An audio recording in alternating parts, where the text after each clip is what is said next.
What is up, everyone?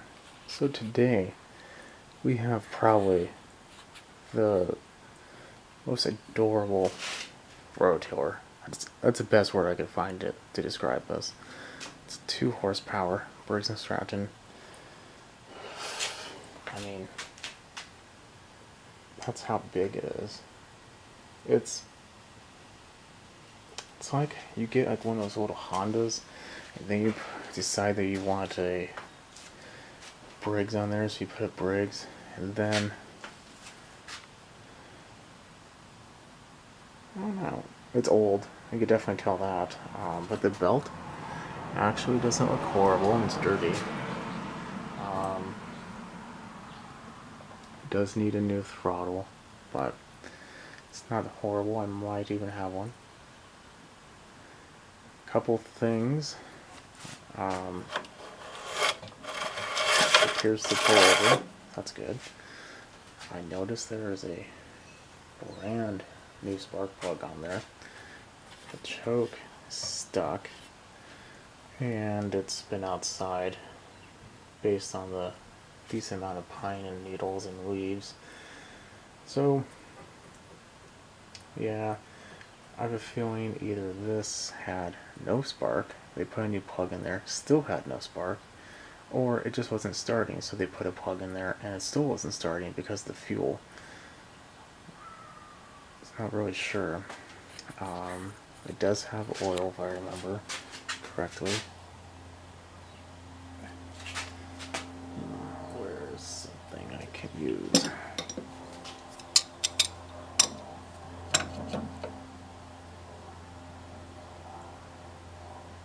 Wow. What's on there? Let me check it out. It does have oil, and it looks pretty clean, so that's nice. So far, we have a clean oil, new spark plug. Let's take a look at the fuel tank. And the gas cap is on, or rusted on.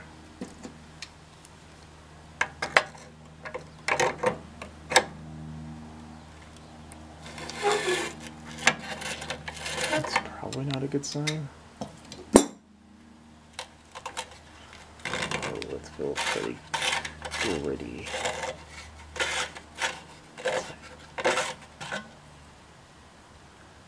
Actually, that looks pretty good.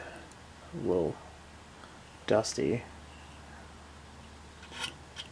That needs to be cleaned up, but that could have been a whole lot worse.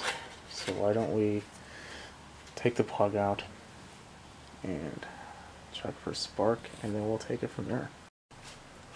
So let's disconnect that and take out the plug. At least look at the plug. The only reason why I'm even checking spark, to be honest, is because it's an older motor. Newer ones, I kind of just assume they have it because they don't generally suffer spark issues, and that's a very general. Actually, let's blow that out a little bit first. That's a very general statement.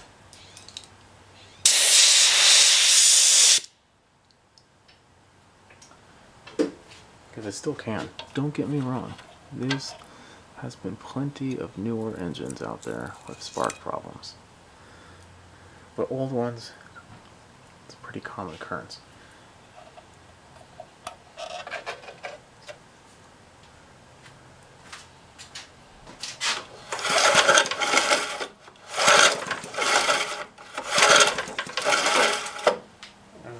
Is there a kill on somewhere, maybe?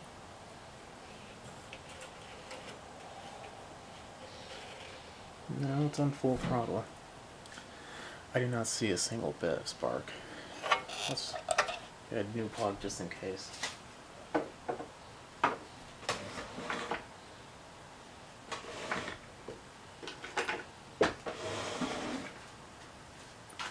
It's not the right type, but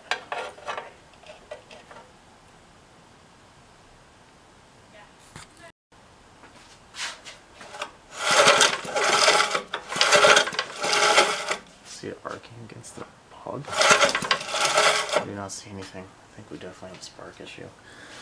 Let's get the front cover off and figure this out. Hopefully this isn't too horrible of an angle, but there's going to be 3. 2 on either side and 1 on top. One on this side can be sometimes a pain, depending on what's here. This is usually where you find some interesting stuff too.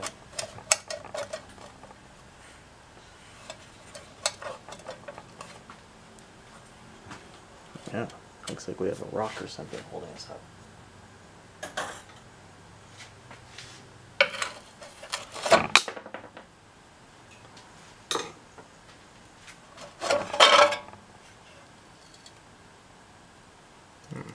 Clean, okay. Well, dirty, but there's like no bee's nest or anything.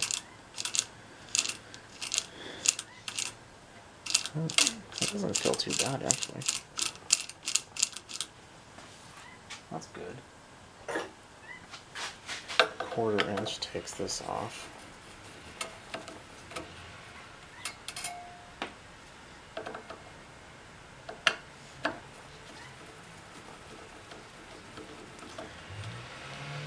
This is a cast flywheel, cast iron flywheel, so they're pretty strong. Like, nope. Hey, don't get me wrong, you don't want to be sort of hammering on the fins, but if you need to shove like a screwdriver or something in there when you try to take off the flywheel or the clutch or anything, you know, I feel generally okay to do so. This is a clutch removal tool for Briggs, and it works on a few other ones. This is what I was talking about shoving something in here. I'm just going to hold it.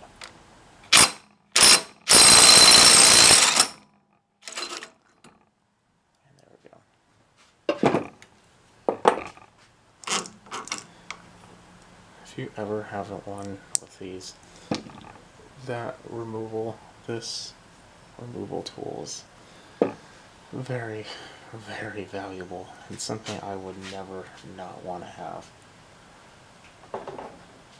The last time I had to do this, it wasn't too horrible, so that means this time is. Now I'm going to take it and hit it with a brass rod or brass hammer.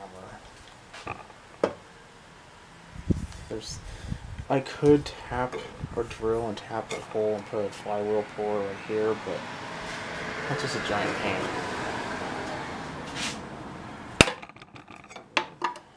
That usually happens.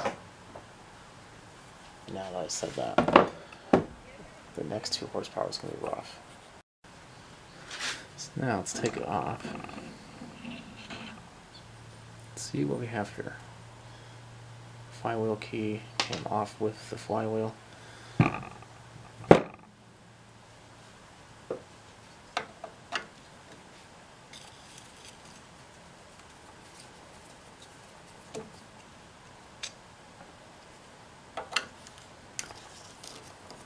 So in here, you want it to be 2 things, clean and dry. You don't want any oil, and you don't want any dirt. And as I say that, water comes spewing out. That's good. Let's just blow that off.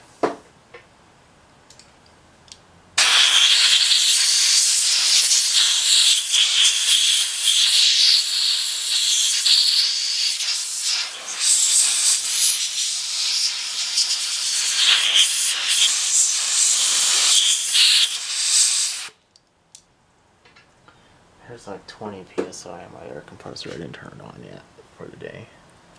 So that looks pretty nasty in there.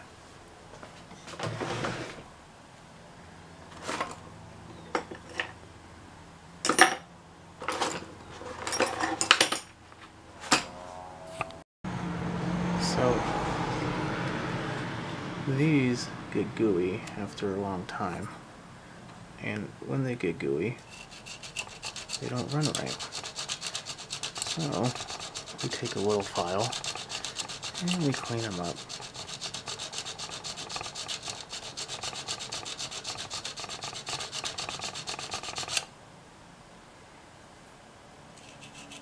The top one's a little harder because it's not very fixed.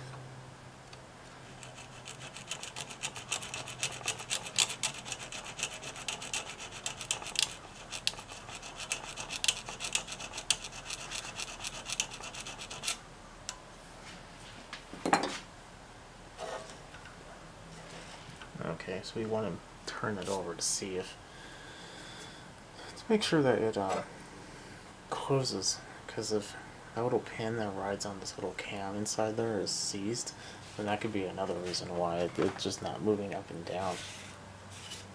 Could be stuck down, could be stuck up. In this case, it'd be stuck up. And you want to make sure that you see it actually touch. So, I see it touch right now. That's good. Let's put this back on. Let's see if that did it for us. And put the flywheel and everything back on.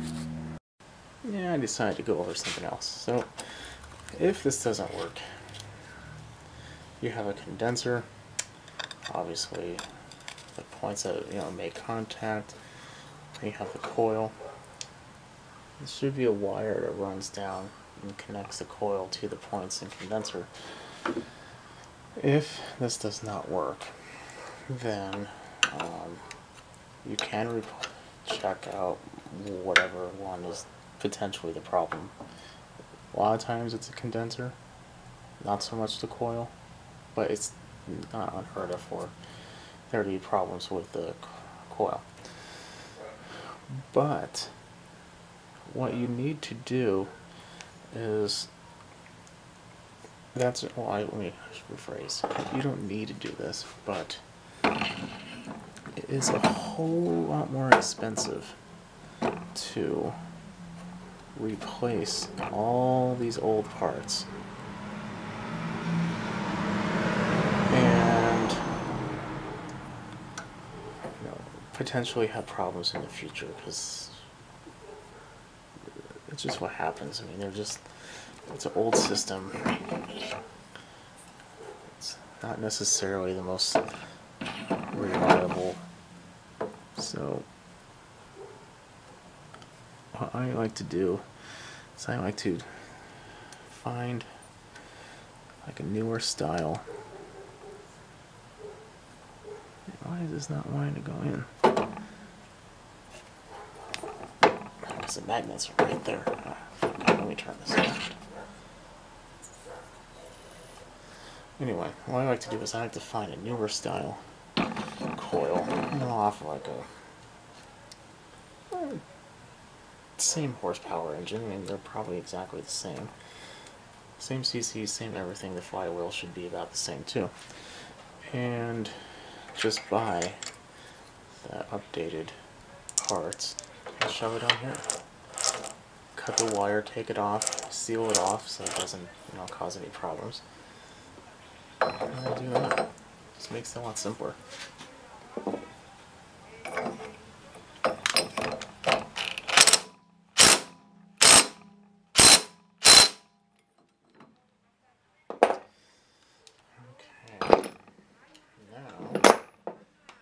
My drill, and we will try for spark. Okay, let's look for spark now.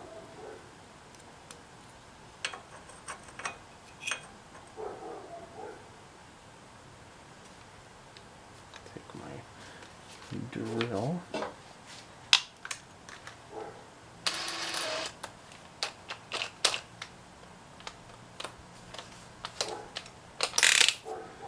Put the flywheel puller on here.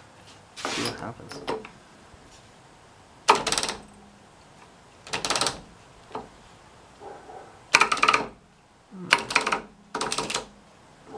is going on with this thing?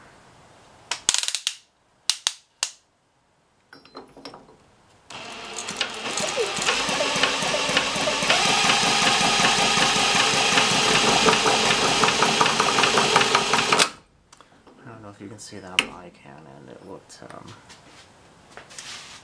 nice, bright white spark. Okay, I'm gonna properly gap everything.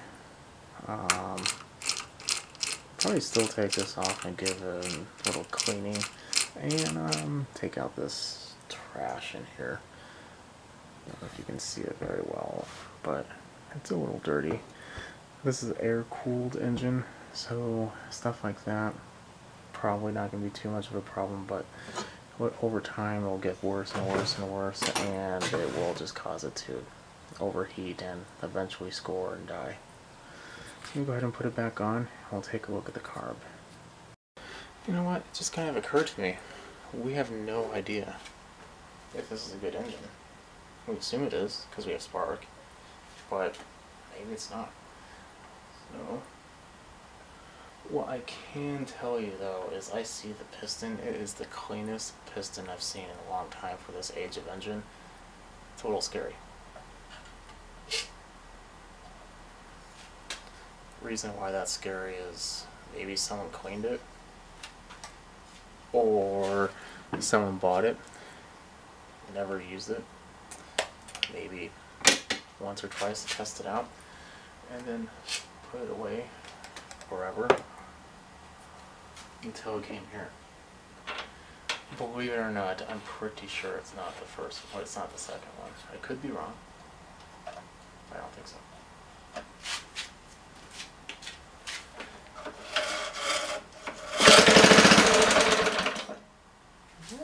It's pretty good. Let's try that again.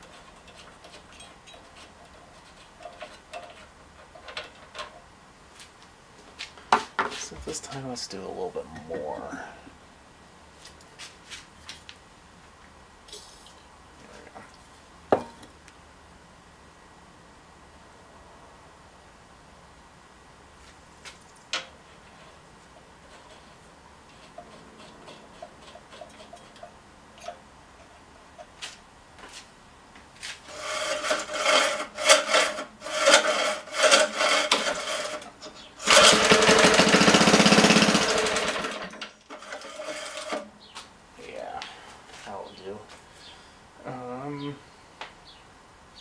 Yeah, let's jack it back up, take a look at that carb, and see if we can just put gas in this thing or take the whole thing off. The tank looked to be fairly decent. I don't really expect to see a whole lot of issues with the tank, so that's good, except for cleaning out the rust or lubricating on where the lid goes. That's the most rust I have to deal with on the gas tank, and that's fine.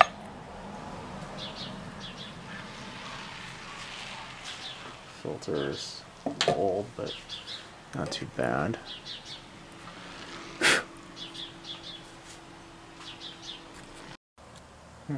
Turned around and you were dead. Anyway, so the tank wasn't too bad. This just looks a little dirty. The choke is stuck. Well, maybe just a little. Needs a little lubrication. The reason why I don't really like taking these off is because they are a real pain. The old ones, the 3/8 bolt that holds them on. This one's fine. That one down there is not easy. One bit. So, when applicable, I try not to take this off. But if it needs it, it needs it. What can I say?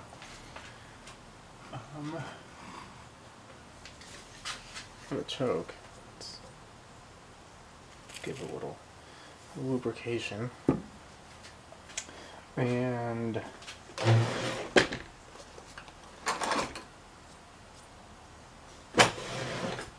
for the jet.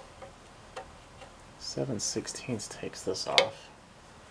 Sometimes it's a 1/2 inch, but usually it's a 7/16. Now notice I'm not taking out the actual needle. The needle itself looks fine.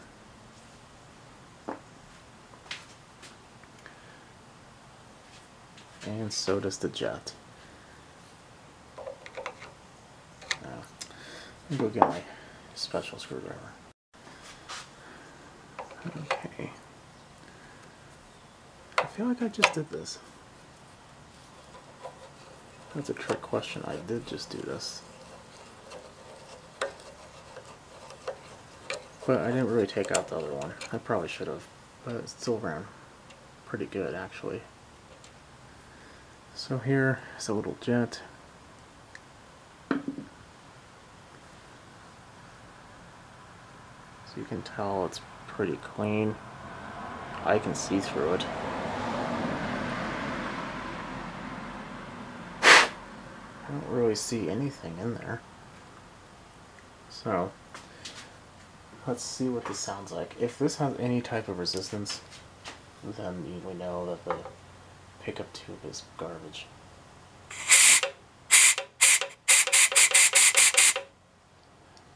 Huh. We probably should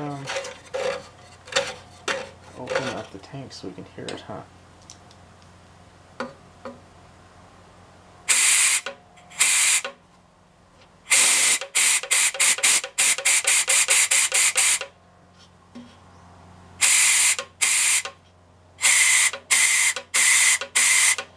Yeah, I don't hear anything or feel anything.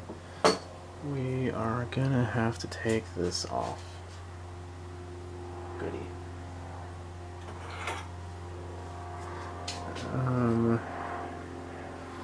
So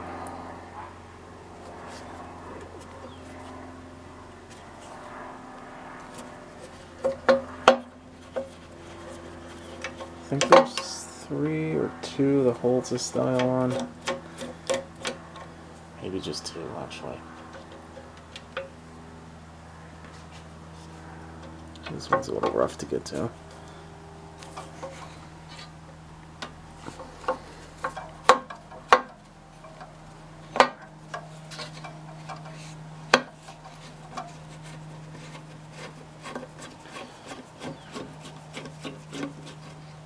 And a cheat.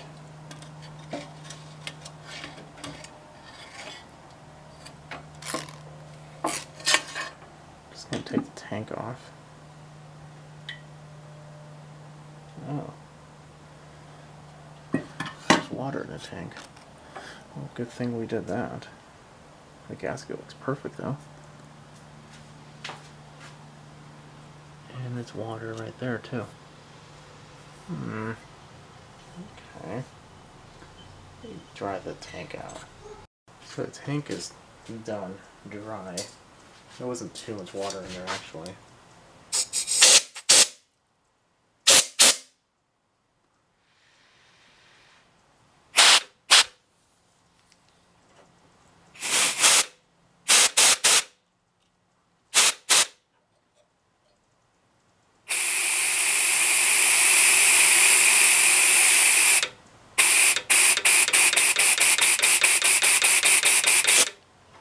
Okay.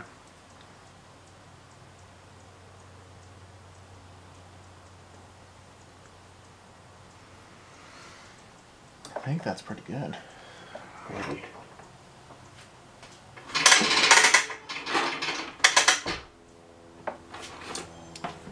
Quick one like this.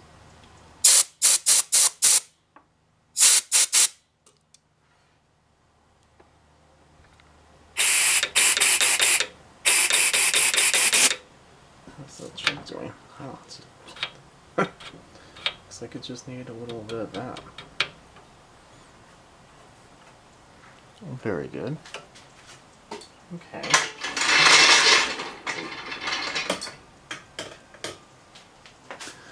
So, I'm going to put the jet back in. Probably put a little bit more lubrication. on the inside. Oh yeah, like butter now. And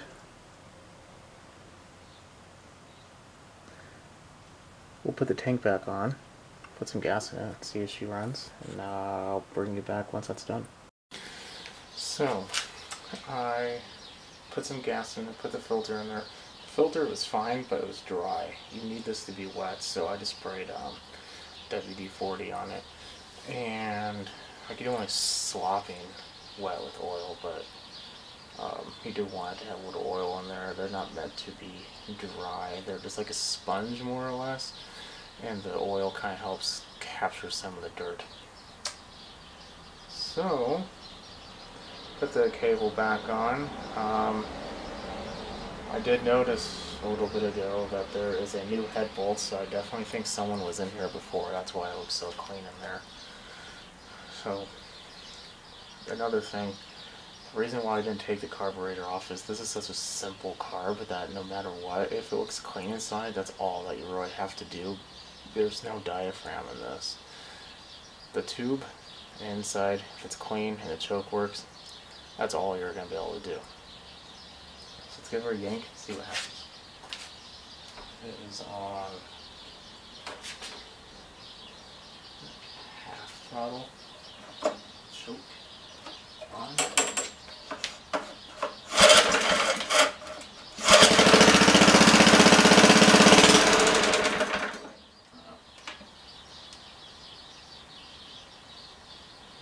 I think that's a choke.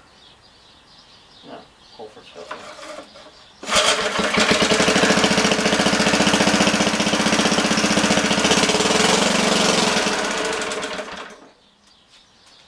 Like, we need a little bit of adjustment. Let's do one more turn out.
Okay, well, I'd consider that a win. Like I said, that carb is so simple, I don't really like taking them off.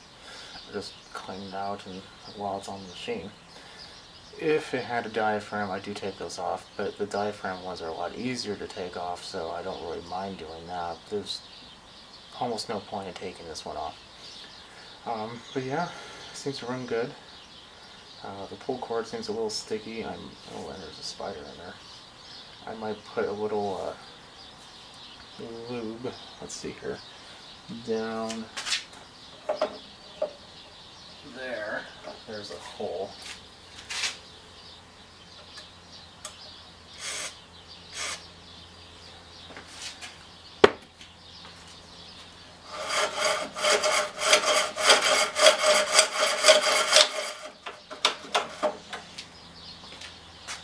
There we are. Yeah, but other than that, it seems like it's doing pretty good. It definitely needs a wash. It's going to get pressure washed. Like I said, the oil looks brand new. Filter had a new plug already. So I think really it just had a points problem. So that's a fairly common issue. That's why even on my own equipment, I will, if I have a rototiller, not like this obviously, but an older one that had originally points. I don't use this one too much, but the times I do, there's always a problem with points, especially if you live in a wet climate like I do. It's just gonna happen. I just went on the internet, 8 horsepower Briggs, found a model that was very similar to mine but newer. Didn't have a points and condenser. It just had like a new magneto or coil. As long as the diameter of the flywheel is the same and the points that you screw the actual coil on are the same, it will be fine. It is a little tricky because you don't know what direction to put it on, but in general, because if you flip-flop it, it could change the time. I don't know the degree or anything, but let's say 10 degrees off, that can make a big difference. That can snap it out of your hand, so that's the only worrisome part. But it seems to work pretty good. I give it a pressure washing, put this on the internet, and another one is ready to go. There's not ethanol in there, so it should be fine. Obviously the combustion chamber is spotless, someone took it apart. So I think this is a good one. Well, if you have any questions, comments, concerns, leave me a comment below. If you have anything you want to go over, definitely leave a comment about that as well. Definitely throw a thumbs up, that helps me a lot. I will catch everyone later. Have a good night, and definitely subscribe. Actually, one final thing. Obviously, we didn't see it turn dirt, so we don't know the transmission's fine.